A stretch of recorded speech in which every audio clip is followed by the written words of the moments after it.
बात यही है ना, बोलने और करने में बहुत अंतर होता है। कोई भी चीज़ आप करना चाहते हैं आप कीजिए, मेरा कहने का मतलब छोटे स्तर से स्टार्ट कीजिए और करने की कोशिश कीजिए। नमस्कार दोस्तों, मैं Roshan Singh never give up India से। कैसे हैं आप लोग? तो जैसा दोस्तों मैंने आपसे वादा किया था कि हर दिन 9 बजे आपको कोई भी ऐसी वीडियो मैं आपको दूंगा जो आपको इंस्पायर करता हो, या कोई ऐसे लोगों से मिलवाऊंगा जो उनसे हम बहुत कुछ सीख सकते हैं। तो दोस्तों जैसा कि आपने थंबनेल में देखा 50,000 लॉस इन डेयरी बिजनेस।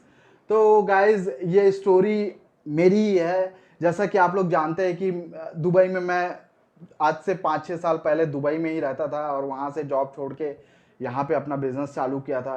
तो ये शुरुआत एक्चुअली दुबई में होती है। ये डेयरी बिजनेस का जो फॉर्मूला है उसके बारे जो जाना मैंने, एक्चुअली क्या है कि जब मैं अपने जॉब में था, एक जैसा कि आप जानते हैं मैं एक यूरोपियन कंपनी में जॉब करता था और सब अच्छा था, मेरी पैकेज सब अच्छा खासा पैकेज था और सारे चीज़ थे। तो बात उन दिनों की है जब मैं एक दिन काम कर रहा था अपने सिस्टम में, और वहाँ पे बहुत सारे कोलीग होते हैं और एक कोलीग ने ऐसे बातों बातों में, और एक्चुअली मेरा इंडिया का प्लानिंग था, मतलब प्लानिंग बन रहा था आने का।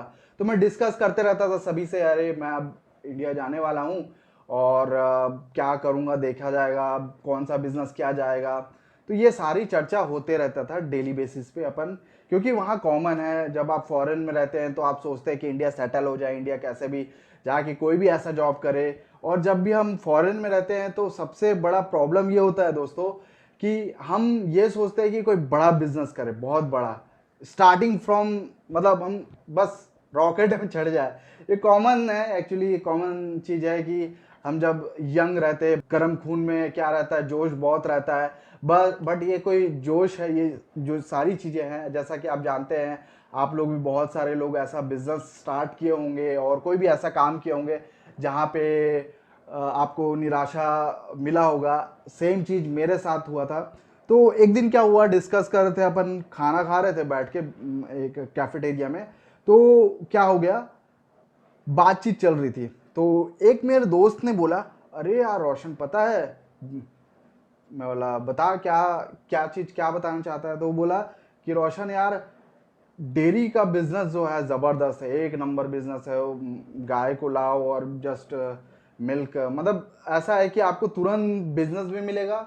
सही बात है, एक्चुअली मेरा मेरा भी यही सही सोच था, मैं भी इस पर डीपली सोचा और रियली मैं बोलूँगा कि उसमें रेगुलर तुरंत इनकम चालू हो जाता है। इनकम नहीं, मतलब कहना चाहिए कि आपको जस्ट एक दो गाय लाए और या भैंस लाए, आपने क्या है चालू किया और वो आपको लोग खरीदने भी लग जाएंगे, सब चीज़ है। मतलब यार फिर डेयरी में आप सप्लाई कर दीजिए, है ना। एक्चुअली मैंने तो प्लान कर ही लिया था कि अब मैं छोड़ के, दुबई छोड़ के अब इंडिया आऊँगा ही और कुछ ना कुछ करूँगा। तो मुझे वो दोस्त का प्लान अच्छा लगा और मैंने बहुत जगह सर्च किया गूगल में और यूट्यूब में, तो बहुत लोग प्रॉफिट गेन किए हैं ये मिल्क बिजनेस में। बहुत सारे लोग का सक्सेस स्टोरी देखा, तो मुझे भी लगा नहीं ये सही बात है, अपन कर सकते हैं ये चीज़ को। और मैंने इंडिया आके वो चीज़ स्टार्ट प्रिपरेशन किया, तो बहुत सारे लोग हमारे इर्द गिर्द रिलेशन वाले और बहुत सारे, तुम ऐसा जॉब करके दुबई में अच्छा काम करके और तुम यहाँ पे दूध वाला काम करोगे, बहुत सारे नेगेटिव वाइब्स आने लगे और सभी लोगों ने मना करने लग गया। मुझे भी लगा कि यार मुझे करना चाहिए नहीं करना चाहिए, बट मैंने एक अपना एम को टारगेट कर लिया था कि नहीं मुझे करना चाहिए। और मेरा एक ही सिद्धांत है कि कोई भी काम करूँगा उसको एक सच्चाई के साथ करूँगा। ये मेरा मेजर वर्क होता है कि मैं उसमें अपना सिद्धांत को घुसाऊंगा कि मैं कोई भी ऐसा गलत काम ना करूं जिसमें दूसरों को नुकसान हो, और मैं पैसा कमाने के लिए इतना जल्द हड़बड़ी में नहीं हूं कि कोई भी ऐसा गलत काम करूं। तो हमने मिल्क, मैंने क्या किया, दो गाय और एक भैंस मैंने परचेज़ किया, पता किया कि कहाँ मुझे मिल सकता है। तो लोकल में मैंने सर्च किया और वहाँ से मैं परचेज़ किया। और फिर उसके बाद क्या हुआ, मैंने अपने घर के पास एक ज़मीन में चालू किया और शेड वेड थोड़ा कर दिया। फिर वहाँ से हमने चालू किया, मैंने एक स्टाफ रखा, वो सुबह शाम आके दूध निकाल दिया करता था। और मुझे उसके बाद फिर पता चला कि हाँ भाई, इसमें इसको क्या क्या खिलाना चाहिए, कौन सी अच्छी आहार चाहिए, चोकर कुट्टी, दाना, ये सारी चीज़ें होती है और ये इसमें बहुत ध्यान देना पड़ता है, इस क्वालिटी में ध्यान देना पड़ता है। तो ठीक है, मैं बोला चलो कोई इशू नहीं है, अपन चालू कर देते हैं और इसी वेव्स पे, इसी चीज़ों में अपन चालू कर दिए। और बहुत सारे प्रॉब्लम्स आ रहे थे बीच में, बट इट्स ओके, चलता है। कोई भी काम में प्रॉब्लम्स तो आते हैं। तो मैंने पहले लोकल वेंडर जो डेयरी शॉप्स होते हैं वहाँ पे सप्लाई करना चालू कर दिया, कुछ होटल्स में सप्लाई करने लग गया, कुछ गाय भैंस और बढ़ा लिया, मुझे लगा कि और बढ़ना चाहिए। तो ऐसे करते करते धीरे धीरे धीरे मैंने 15-20 अपना गाय भैंस बढ़ा लिया, छोटे बड़े करके। फिर हमने होम डिलीवरी भी चालू किया। डिमांड इतनी बढ़ गई कि अपन शॉप एक ओपन किए, एक सस्ता शॉप देख के, फिर वहाँ पे लोग आने लग गए। हमने एक बॉटल सिस्टम चालू किया था कि बॉटल एक दे और एक रिटर्न ले, ऐसा इस टाइप से। और डिलीवरी के लिए भी डिलीवरी गर्ल हमने हायर किया और स्कूटी के थ्रू डिलीवरी करवाया। बहुत अच्छा चल रहा था, मतलब हमने बहुत सारे न्यूज़पेपर में मैं मुझे छापा गया एक्चुअली मेरी स्टोरी को कि दुबई छोड़ के इंडिया आकर और ऐसा ऐसा काम कर रहे हैं। तो इतने न्यूज़पेपर में हर दिन कोई ना कोई न्यूज़पेपर में आने लग गया मैं एक्चुअली। कुछ कुछ जगह में इंस्टीट्यूट में भी विजिट करने लग गया, कुछ इंस्पिरेशन बातें बोलने के लिए उन्होंने इनवाइट करने लग गया मुझे कि आप जब कैसे स्टार्ट किए, आपके वर्ड्स हम सुनना चाहते हैं, हमारे स्टूडेंट्स को कुछ इंस्पिरेशन मिलेगा। तो it's okay, everything was going okay. But behind the scene ये हो रहा था कि हम 50,000 के लॉस में चल रहे थे। और ये बहुत काफ़ी बड़ा लॉस है हर मंथ का 50,000। एक्चुअली क्या है कि मेरा जो सिद्धांत था कि सबको प्योरिटी देना, मतलब एक भी पानी ना मिलाना। आप बिलीव कर सकते हैं, उसमें एक भी पानी नहीं मिलाना, मिलाते थे हम। एक बार क्या हुआ, खाद्य जो वहाँ पे ऑफिसर थे उन्होंने बोला रोशन एक बार मेरे घर भेजना तो दूध मैं चेक करता हूँ कैसा, तुम लोग का बहुत नाम सुना हूँ। तो हम लोगों ने उनके घर में डिलीवरी करवाया। तो उन्होंने मुझे नेक्स्ट डे फ़ोन किया। 2 दिन एक्चुअली डिलीवरी करवाया हमने।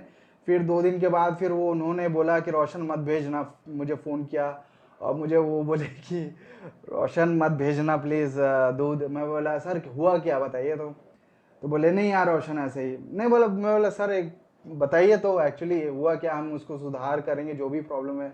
तो उन्होंने कहा कि रोशन इस इतना मतलब उसमें छाली जो बोलते हैं क्या वो निकल रहा है और मतलब कुछ ज़्यादा ही मतलब उस गाढ़ापन देख के ना उसका वो कंफ्यूज हो गए कि रियली में ये असली दूध है कि मिलावटी है।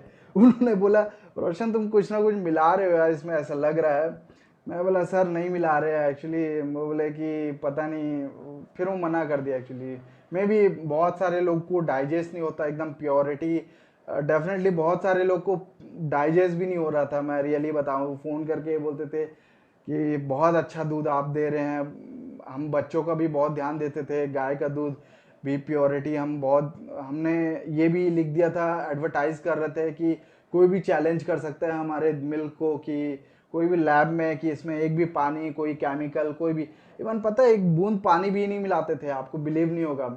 तो यहाँ पे एक्चुअली एक मिस्टेक था कि हाँ भाई थोड़ा बहुत लोग पानी मिलाते ही हैं। आप कोई भी ऐसा जगह नहीं होगा कि बिना पानी मिलाए आपको चीज़ें मिलेगी एकदम एकदम इतना प्योरिटी। फिर हमने 2-3 जगह ब्रांच खोल दिया अपना। फिर ठीक चल रहा था, बट वही बिहाइंड द सीन आपको बताया जैसा कि नुकसान तो हो ही रहा था 50,000 का। बट मैंने हार नहीं माना, मैंने उसको कंटिन्यू किया।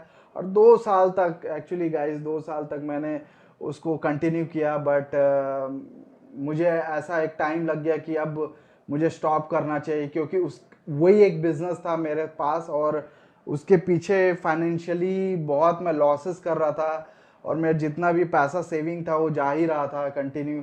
तो मैंने एक दिन डिसाइड किया और फैमिली के साथ बैठ के कि नहीं अब मैं फैमिली को बोल दिया ठीक है मैं स्टॉप कर रहा हूँ फ़िलहाल के लिए, बट इसको मेरे दिमाग में है, मैं एक दिन इसको ज़रूर करूँगा जब मैं फाइनेंशियली स्ट्रांग हो जाऊँ, कोई अच्छा जगह हो जाए। जगह का भी बहुत प्रॉब्लम हो रहा था, जब इतने सारे लोग आ गए तो मैंने लैंड भी ढूंढा। देखिए ये बिज़नेस में एक ऐसा एक चीज़ मैं बोलूँगा कि ये बिज़नेस में आप ऐसा, आपको पहले फाइनेंशियली स्ट्रांग रहना पड़ेगा, ठीक है। बहुत सारे लोग बहुत सारे सजेशन दे रहे थे, बट मैं तो जानता था मुझे क्या करना है। और फाइनली मैंने उसको स्टॉप कर दिया उस बिज़नेस को, और मैंने कुछ ब्रेक लिया, अपने आप को थोड़ा मेंटेन किया। मैं बोला कि अब मुझे अब ब्रेक लेना चाहिए। फिर मैंने सप्लाई का बिज़नेस चालू किया। फिर ऐसे करते करते बहुत सारे ऐसे बिजनेसेस मैंने अपने लाइफ में करते गया। तो मैंने ऐसा कोई भी चीज़ में हार नहीं माना। मेरा ये कहना है, इस वीडियो को बनाने का मुद्दा ये है रियल दोस्तों, कि अब मुझे तो किसी ने सजेशन दिया, मैंने उसको सर्च किया, मैंने किया वो चीज़, है ना, मैं फेल हुआ, ठीक है। देखिए, मैंने एक दिन फ़ोन किया अपने दोस्त को, उसी दोस्त को जिसने मुझे सजेशन दिया। वो भी इंडिया आ गया था कुछ दिन बाद, मतलब वो भी उसका प्लानिंग था। तो मैं बोला, यार हेलो, हाँ तूने स्टार्ट किया है क्या बिजनेस? तो उसने कहा कि रोशन, मैंने तो अभी तक स्टार्ट नहीं किया है बिजनेस। मैं बोला, यार मैं बिजनेस स्टार्ट करके और जस्ट फेल भी हो गया, बट उसने स्टार्ट भी नहीं किया। बात यही है ना, बोलने और करने में बहुत अंतर होता है। कोई भी चीज़ आप करना चाहते हैं आप कीजिए। मेरा कहने का मतलब छोटे स्तर से स्टार्ट कीजिए और करने की कोशिश कीजिए, ठीक है। उस टाइम मुझे मेरे पास पैसे था, तो मैं लॉसेस को झेल रहा था, कोई इशू नहीं है। मैं इंटैक्ट था कि हाँ भाई, अगर लॉस हो गया तो मैं अपना मेंटली फिट था कि मेरे को और भी क्या क्या करना है वो मुझे देखना है। बट मेरा यही है कहना कि आप जब कोई चीज़ करने के लिए सोचते हैं ना, उसको कीजिए, ठीक है। अब फेल होने के डर से क्या हम करना ही छोड़ दे क्या? हाँ बताइए। तो आप, अगर आप सोच रहे हैं और आप ऐसे ही सोचते रहे बिजनेस और किए ही नहीं, मैं उससे बहुत सारे नॉलेज लिया। उससे पहले भी मैं बहुत सारी चीज़ों में फेल हो चुका हूँ। एक्चुअली मैं दुबई में भी एक बिजनेस स्टार्ट किया था, उसमें भी फेल हुआ था। तो it's like a failure, I never fear with failure actually. तो आप भी, मैं कहना चाहूँगा, आप फेलियर को हावी मत होने दीजिए, और आप ये मत सोचिए कि ये फेल हो गया तो और आगे चीज़ें नहीं होंगी। बहुत सारी चीज़ें होंगी। तो मेरा यही सोच है कि आपको जो करने का मन करे ना, वो कीजिए, है ना। अगर हो सके तो टाइम लीजिए। अब आप ये कहेंगे, यार आप तो फेल हो गए, आप रिसर्च नहीं किए, ठीक है। कोई भी बिजनेस को करने से पहले रिसर्च करते हैं अपन, बट फेल हो जाते हैं तो इट्स ओके। अब उसी के डर से, अब जितने भी बिलियनर हैं उन लोगों ने तो बहुत सारे लॉसेस, बहुत सारे फेलियर, बैंक करप्ट हुए हैं, बहुत सारी चीज हुआ है। तो क्या वो हार मान गए हैं क्या? नहीं, वो अभी भी लड़ रहे हैं और वो बिलियनर है। आज भी वो हर दिन एक ग्रो होते हैं। आज मैं भी फेलियर होते होते आज भी मैं अच्छे मुकाम पे हूँ और मैं अपनी कंपनी चला रहा हूँ। ऐसा नहीं है कि नहीं चला रहा हूँ। तो मैं भले ही बिजनेस चेंज किया, बट मुझे ऐसा लगता है कि मैं एक ना एक दिन वो डेयरी बिजनेस करूंगा। मुझे बहुत अच्छा लगा एक्चुअली, रियली। मैं प्योरिटी जब दे रहा था लोगों को, तो लोगों को विश्वास नहीं होता ये प्योर कैसे दे रहा है। मतलब सब शौक में हो जाते थे कि इतना प्योरिटी कैसे है। तो गाइज, मैं यही कहना चाहूँगा कि आप भी हार मत मानिए, और कोई भी चीज़ है अपने बिजनेस को फोकस कीजिए। और अभी भी मेरा दोस्त, वो अभी भी कोई भी ऐसा बिजनेस चालू नहीं किया। अभी भी मैं फ़ोन करता हूँ तो अभी भी वहीं पे है। देखिए, मैं फेल होके फिर आगे बढ़कर, फिर फेल होके फिर आगे बढ़कर, अभी भी मैं आप लोग के सामने एक सक्सेस स्टोरी लेके आ रहा हूँ। तो मेरे पास भी बहुत सारे ऐसा स्टोरी है जो अभी मैं बिजनेस में अच्छा ग्रो कर रहा हूँ, उसके बारे में बताऊंगा। और हम हर संडे मिलेंगे आपसे। आई होप आपको ये स्टोरी अच्छा लगा होगा। मुझे नहीं पता, मैं एक्चुअली बहुत दिन को बाद ये रिकॉर्ड कर रहा हूँ, तो हो सके तो कहीं प्रॉब्लम्स हुआ होगा। मैं ज़्यादा घुमा फिरा के बातें करना नहीं जानता हूँ। नॉर्मल सी लाइफ है मेरी और नॉर्मल सी चीज़ें मैं आपको बताना चाहता हूँ। ज़्यादा कुछ बना के चढ़ा के कुछ बताने नहीं चाहता हूँ मैं आपको। जो फैक्ट है उसी के बारे। तो गाइज़, आप ऐसा ही स्टोरी मेरा देखा कीजिए। मैं डेली आपको 9 बजे ऐसा स्टोरी सुबह के लाऊंगा, या फिर आपको कोई ऐसे ट्रू स्टोरी के बारे में बताऊंगा, या फिर मैं ऐसे लोगों से आपको मिलाऊंगा जिनकी लाइफ इंस्पिरेशन भरे हैं, और आप इसको देख के हार नहीं मानेंगे। और मैं आपको लॉकडाउन जो अभी चल रहा है, कहीं लॉकडाउन है, सेकेंड वेव आ गया कोविड का, बहुत जगह लॉकडाउन और ओपन हो रहे हैं, जैसा भी सिचुएशन है, इस सिचुएशन में आप कौन सा ऐसा काम कर सकते हैं, इसके बारे में मैं आपको ज़रूर शेयर करूंगा। और हर संडे को हम मिलेंगे, जिसमें हम आपका लाइव कॉल एक्सेप्ट करेंगे और हम आपके बारे में जब भी जानेंगे। आपका कोई बातें हैं जो शेयर करना चाहेंगे, मैं ज़रूर आपके साथ बात करना चाहूँगा। उस टाइम आपको नंबर भी दे दिया जाएगा, उस पर आप कॉल करके हमसे रूबरू हो सकते हैं। सो गाइज, आई होप आपको ये स्टोरी अच्छा लगा होगा। अच्छा लगे तो लाइक, शेयर और सब्सक्राइब करना मत भूले। और मैं यही चाहता हूँ कि आप मुझसे जुड़े रहें हमेशा, और कभी हार मत माने अपने लाइफ में। Never give up India. फिर मिलेंगे दोस्तों, बाय।